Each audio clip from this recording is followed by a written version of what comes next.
Let's move to our second lead this evening. In the age of social media, ruining the reputation of anyone, spreading fake news about anyone is child's play. It has come to such a perverse point that a child today had to drag YouTube to court for spreading the most morbid kind of news about her. The child is 11-year-old Aradhya Bachchan, the daughter of Aishwarya and Abhishek Bachchan. You see her often with her mother. There she is at public functions, smiling at the camera. This is a child who is growing up in the spotlight. Social media is flooded with her pictures. But do you know the kind of stuff that is on YouTube around her?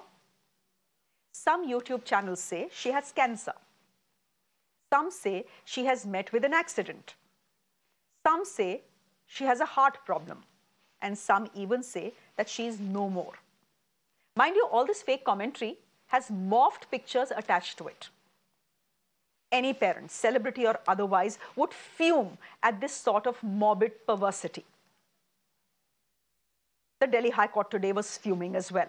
It asked YouTube to immediately pull down this offensive content and made some very, very strong observations that concern and impact not just Aradhya Bachchan's life, but also other children who get written about or talked about or spoken about on YouTube.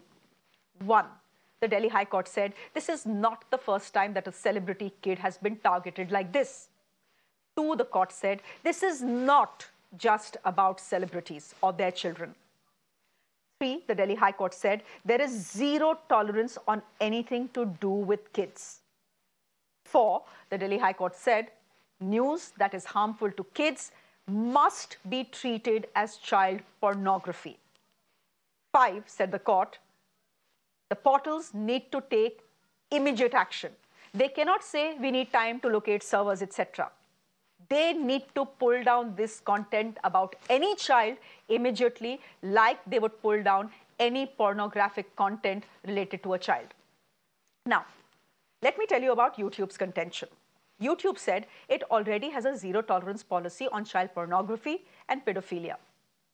It further said that it cannot actively monitor all content on its platform and that it needs 36 hours to remove that content. The court said nothing doing. Pull this content down immediately. And the court said this is your platform, so the liability is yours as well. Now, this brings us to the bigger problem at hand. This is way beyond just Aradhya. Question is, how effective are existing mechanisms to deal with fake news on social media? I have Aradhya Bachchan's lawyer who is joining me in just a bit. But before that, a report on what happened in court today.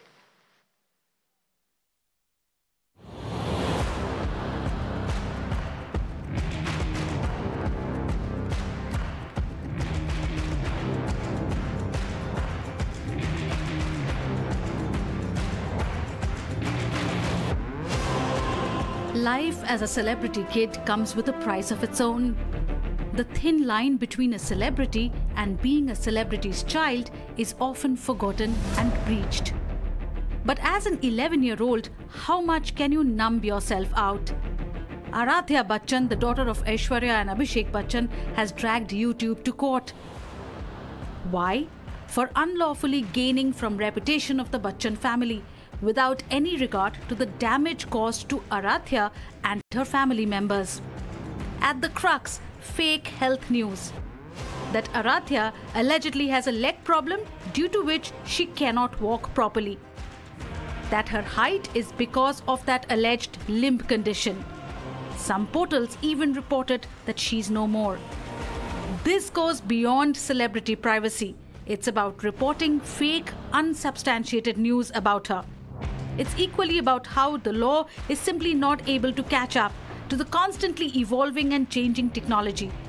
Fake news and social media have become synonymous, and fake news peddlers are not just getting away, they are making money out of it. Where does the buck stop? Platforms like YouTube, Facebook, and Twitter have turned into a breeding ground for malicious content. While all of them say they have guidelines to deal with misinformation, right from removing content to reducing borderline content recommendations, most of the time they are just playing catch up. The IT rules, the only undergird for citizens' grievances redressal online, mandate intermediaries like YouTube to respond to grievances at the earliest. They say, your content, your liability.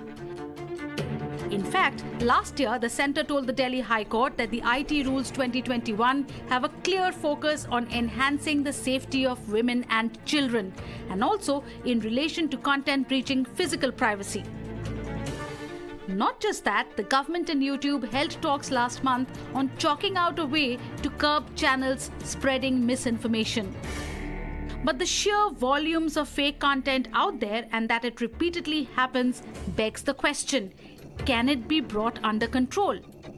In the Aradhya case, the Delhi High Court, which came down heavily on YouTube, said fix it now to ensure it does not happen ad nauseum.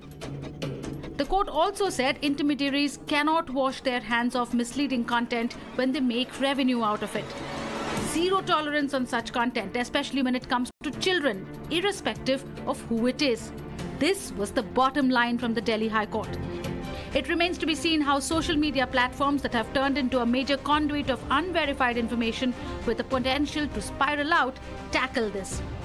What's obvious is that the existing mechanism to curb fake news is proving to be futile. How social media platforms find a way out is the big question.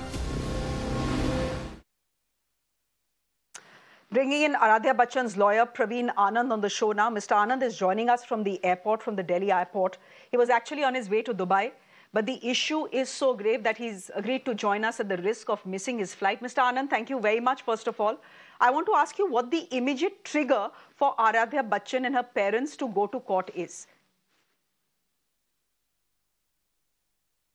So the trigger was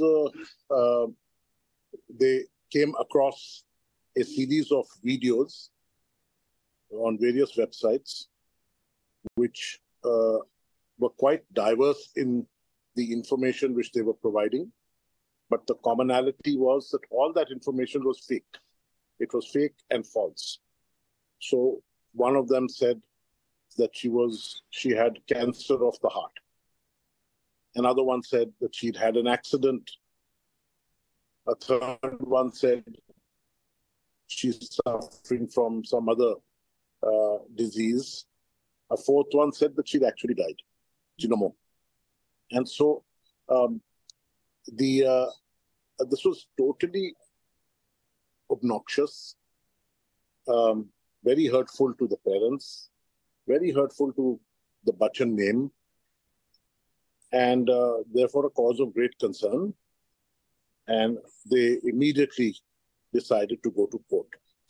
Before they did that, they wrote to all the various websites, and they had the links. So they wrote to all of them, asking them to take down these videos. And out of 24, 18 of them took down the videos. The others didn't. And they were so widely disseminated on the internet that there was a need to get a court order. And so the matter went up to court. And if you want, I can now tell you what were the main issues in the court and what are their implications. Okay, so let me ask you, Mr. Anand, what is the larger debate at play here? Is it about fake news? Is it privacy? And there are people who will argue for freedom of expression to say, we can say what we want to say. These are celebrities who live their life in public. The violations involve disseminating fake news, to start with. One, disparaging and defamatory statements. Two, violating the privacy of the family. Three, four, a kind of a publicity right. The right of publicity is the other side of privacy. But you cannot use the Bachchan name to make money. And almost all these videos had some form of advertising, and therefore they were earning revenue. And earning revenue on what? On the Bachchan name. these were the kind of causes of action, multiple causes of action for which we went to court. But I think what is very important is that the court, in balancing rights, pointed out that, number one, this is not about the celebrity's child. It can be anybody's child. When it concerns children, then there is a zero tolerance which the courts will find. That's point one. Point two, very, very important, are there are new ethics rules which have been introduced under the IT Act. They were introduced in 2021. And they have been amended in 2022 and made harsher. Intermediaries have to do due diligence. And due diligence has been defined in various ways, at various places in the Act and other legislations as well. But what is important is that when 2022, when they were amended, what was brought in was two additional obligations. One, that you must put up your policy widely on your website and platform. And two, you must ensure that the public complies with that policy.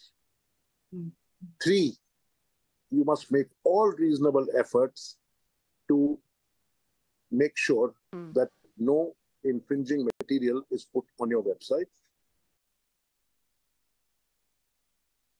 Sir, can I ask you, before I let you go, I know you have a flight to catch, the arguments, your view on the arguments made by Google/YouTube today, that there is no way for them to know and track every single clip that is put out. What did the court say on that? They admitted, that is, I'm talking about Google because they were the ones before the court. They admitted that they have a zero tolerance policy for child pornography, pedophilia, and such like offenses. Now the court said, if it concerns a child's health, and if there is a statement which says that the child is no more, the court would regard that at the same level. And wouldn't you then act immediately? Wouldn't you then screen? And if you would do that kind of screening or whatever intervention you would do for child pornography, pedophilia, etc., you must do in a case like this. Okay, Mr. Praveen Anand, Aradhya Bachchan's lawyer, joining us on the broadcast. The case has wider implications on fake news on social media, so it's an important one. Thank you very much. I'm going across to my guest this evening. Dolly Dhawan is an artist. She's also the mother of a child artist, Rohanka Dhawan. So she knows what it is like to have a child growing up in the public eye and to have her child spoken about across social media. I'm going to speak to her in just a bit. We have N.S. Napinai, who's an advocate of the Supreme Court. She's joining us on the broadcast. She's also the founder of Sathi. And Gitika Ganjudhar is an anchor. She's an actor. She's an author as well. Thank you all three for joining us on the broadcast. Let me come to you, Dolly. You have a child who is growing up, as I said, in the public eye, in the spotlight. Your daughter is an actress. She's all of 15 years old. Her pictures get taken. They get put out on social media, on YouTube as well. And then there is all sorts of fake commentary around the pictures that are put out. I want to ask you whether you understand what would have pushed Abhishek Bachchan and Aishwarya Rai Bachchan to go to court over this one. I'm assuming they would be extremely upset with the sort of crap that is out there about their 11-year-old girl. Absolutely. Firstly, thank you for having me over. Am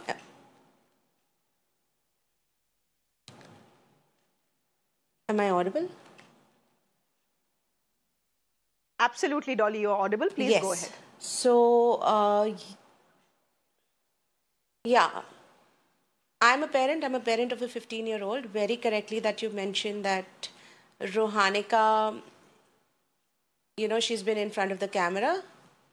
I think we're having a glitch here with the Okay, we'll fix it. We'll fix it. We'll fix that in just a bit. Okay. Would you want to come in here, Geetika? Yeah, so full marks to Abhishek Bachchan and Aishwarya Rai Bachchan for actually moving court so fast. Aradhya has moved, but the parents obviously have taken the step. You know what happens in a case like this is that apart from the absolute disgust that they must have felt as parents, I applaud their move, that they moved so fast, so swift, so decisively. It's an example. You're setting an example to everyone out there that don't do this. Of course, in this case, justice moved really fast and all of that, but that's also okay because then the example is, set faster for all to see. But I feel that as parents, they're absolutely correct. Their child leads a normal life. She's well within her rights to attend red carpet premieres or shows. She's a normal child, a confident child, a well-behaved child.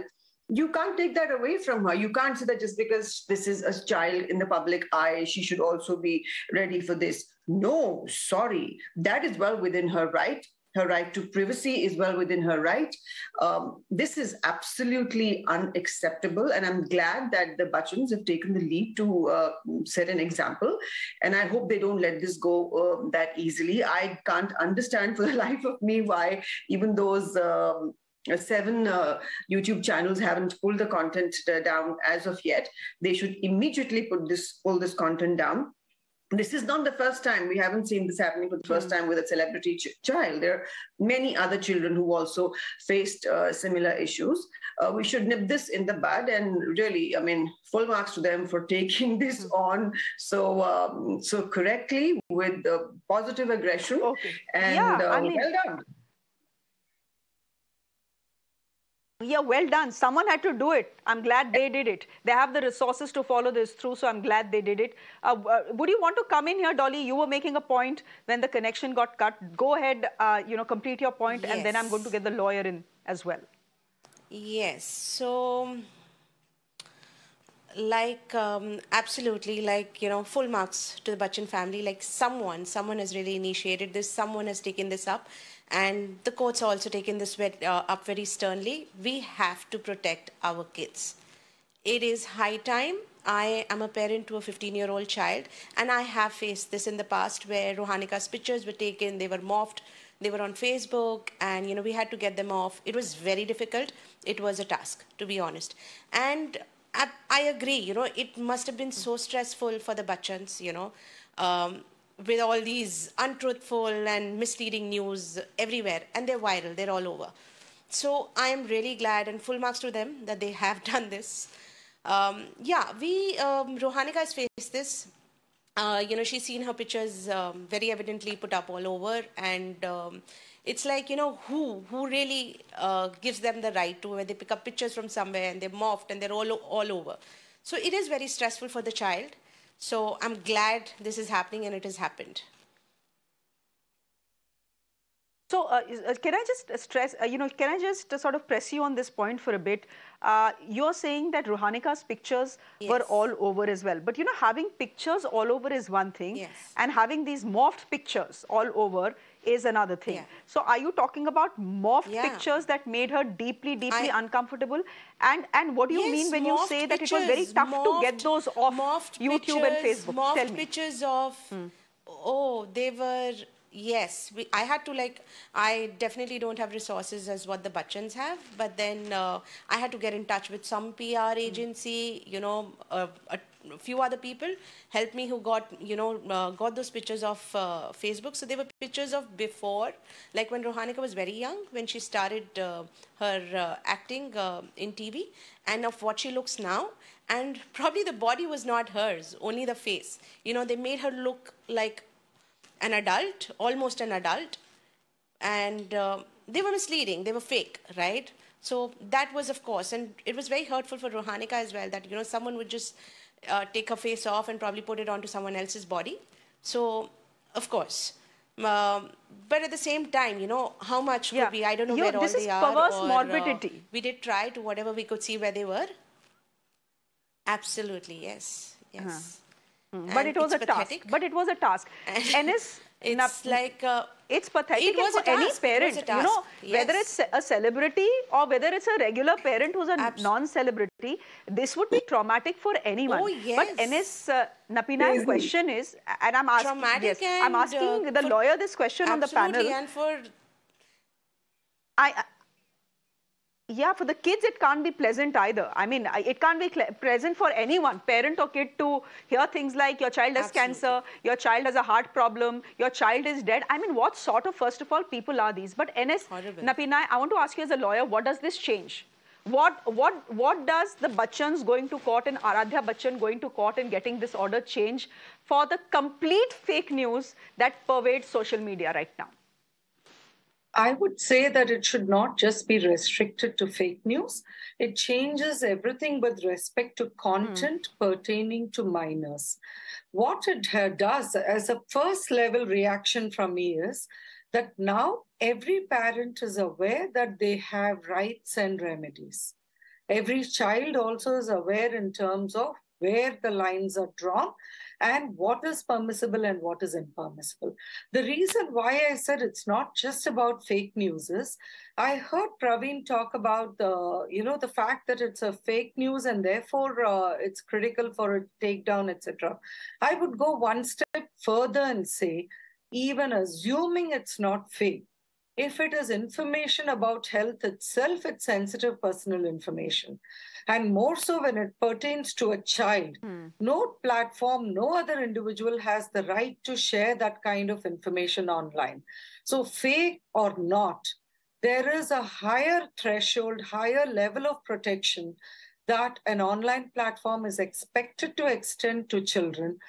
For instance, the notice that an online platform is expected to put up, an intermediary, is specific with respect to any content which is harming a child. It's not just about child pornography or child sexual abuse material, or CSAM as we call it. It's actually pertaining to anything that harms a child. So when you're talking about trolling or stalking or bullying, each of these certainly harm a child, even if it is with respect to fake news about her health or about her appearance, etc. And it gets more aggravated as the horrific levels of comments that can emanate. There's one case where a child and his I'm mentioning this because it's sometimes people get misled into thinking that only the girl child is a victim. They are more of a soft victim, but any child is vulnerable. So in a case where a child had just worn a Superman outfit and they were just playing around in terms of taking pictures and putting up memes, etc., within an intra-group, somehow the child's photo leaked outside into the public domain, and it landed up with not just nasty comments, but also with sexual innuendo, etc. So here is a warning to the public that if you use that kind of language, it's not just about morphing a child's face with a body which is nude or which is not hers or not his, etc. But even the text-based content, if it is sexual innuendo, etc., that amounts to child sexual abuse material, that amounts to child pornography, and the persons who are uploading content that can be hauled up for criminal offenses. So that, I believe, is the awareness. I have 10 seconds on the show. And the last word I want to say awareness is great. This is a question I want to ask you. Can I just ask you a quick counter question? I want to ask you about what YouTube is saying. YouTube is saying, how can we possibly monitor everything that is being put out there? We are just an intermediary. How is it possible for us to monitor clips being put every second onto YouTube? True, and that's the last bit I wanted to share also, and the fact that these are remedies which are available to everybody. These are inexpensive remedies that are available, so please take note of these. You have an option of takedown within 24 hours by giving a complaint to the grievance officer if it pertains to nudity, not just of children, but of any person. If it is of children, then they obviously will act faster. And then you have the next level of 72 hours, and in between is the 36 hours that YouTube has mentioned. And the last level is 15 days, and all of these without you having to go to court, without you having to run to the police. This is under the intermediary guidelines of 2021. Any platform, not just YouTube, would obviously come forward with this issue because we are the ones who are feeding the platform millions of terabytes of data every second, every day, every minute, probably, right? So if you're expecting every bit of data that goes online to be first monitored and then taken down, that is not going to be possible. But we are talking about technology-enabled crimes. I can tell you that the first level of a lot of protective measures came from the suo motu case that the Supreme Court took up of Prajwala versus Union of India, where we are dealing with the offenses against women and children, and we're coming up with remedies. And the first step that the Supreme Court took, and India was way ahead of the world in this, is for the use of artificial intelligence, deep learning and machine learning to first be evolved. And the next step will be in terms of deployment of technology-based solutions, which will probably root out this kind of problems at a much earlier stage. Okay, but the problem also is that technology tends to move much faster than regulation. So there's a problem there as well. When I asked that question to you, I saw Geetika Ganju, shake her head and say no. And one of the reasons I would imagine that, a platform like YouTube cannot shrug off its responsibility is because they are making money off every clip that is put out there. There is advertising there. So how can you say, okay, this is a clip, we'll make money, but we will not, we will not vet it, we will not monitor it. How is that possible?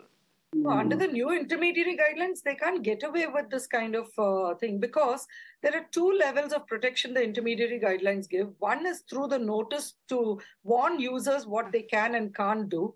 And the second level of change that was brought about was the responsibility or the liability that has been put on the platforms to ensure compliance by the users. And therefore, acting speedily is a necessary part of that responsibility, failing which there is a liability that follows. But Geetika, then is it, I think let's be practical here. We can ask YouTube or Facebook or Twitter to be more proactive. Fact is that whatever happens is reactive, right? Here, Aradhya Bachchan's pictures are out there.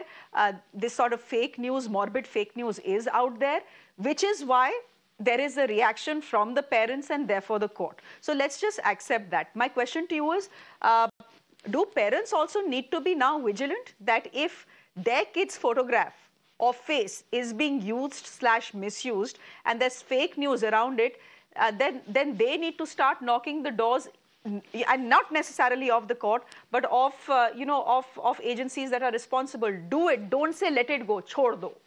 You're so right, because this is what I say all the time nowadays. In fact, I had a post on Instagram the other day where I said just the same thing, that the country is run by the government, state governments, central governments, but we as citizens, we also have duties. We also have to look at the mess out there. We also have to contribute to, to make things better. So I tell all the celebrity parents out there, you have the resources. Go ahead. If this happens to your kid in small measure, large measure, whichever, God forbid, go out there, do what the Bachchans have done, set examples. And even to parents who have probably lesser resources, don't let this go. Go to the law, approach the law, tackle this, so that little by little we're able to send the message out there to these people. Also, YouTube saying that, they'll get this done in 72 hours. In a way, if you look at, an ideal stand, 72 hours, the child's, such morbid news about the child is out there. It's not fair. It's injustice. I believe when technology can be developed to such an extent in the world where you have so much of data, getting uploaded every second, solutions can be found. Processes can be put in place. Checks and balances can be put in place. They can make that effort, and I'm sure technology can give them a solution. You can't think about checking what is being uploaded on news websites, on such websites. Kuch na kuch solution to niklega hai na. You start to look for a solution, you'd have one in the next year or year and a half.